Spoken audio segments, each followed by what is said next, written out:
of God is a performance. நாம் செய்கிற ஆராதனை கர்த்தரை பிரியப்படுத்துகிறதா? நாம் செய்கிற ஆராதனையிலே கர்த்தருடைய நாமம் மகிமைப்படுகிறதா? என் தேவனுடைய இருதயம் தொடப்படுகிறதா? அது எங்க இருந்து ஆரம்பிக்கும் என்றால் உண்மையாய் நோக்கி பார்க்க வந்திருக்கிறோம்.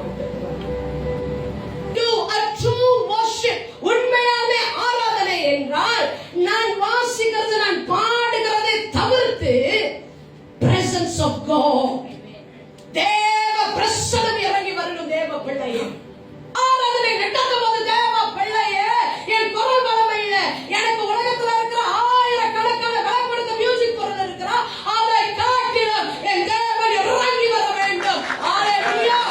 அற்புதங்கள் நடக்கிற விடுதலை விசுவாசத்திலிருந்து கத்த விடுதலை கிடைக்க, அதுதான் உண்மையாவே ஒரு ஆராதனை. எத்தனை பேர் கூடி வரணும் இல்ல? எப்படிப்பட்ட ஆராதனை நான் கர்த்தருக்கு கொடுக்கிறேன். சாராதனை நம்ம ஆரம்பிக்கும் போது ஒரு வீட்டுல கீபோர்ட்ல டிராம்ல பொங்கோல ஒண்ணுமே இல்லை. அங்க எல்லாம் துதிக்கிறப்ப தேவனோட அபிஷேகம் இறங்கி வந்தது. ஜனங்கள் அப்படியே கத்தி கதற ஆரம்பித்தாங்க. பிசாசு பிடியிலிருந்து விடுதலை கொடுத்த சுகம் நடந்தது.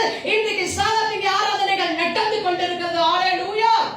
இன்றைக்கு ஆராதனை முடிவில் நாங்கள் ஒப்பு கொடுக்கிறோம். அப்பா, நாளைக்கு முழு இரவு ஜெபத்துக்கு ஒப்பு கொடுக்கிறோம். திடீர்னு ஆவியானவர் விழாவ ஆரம்பித்தார்.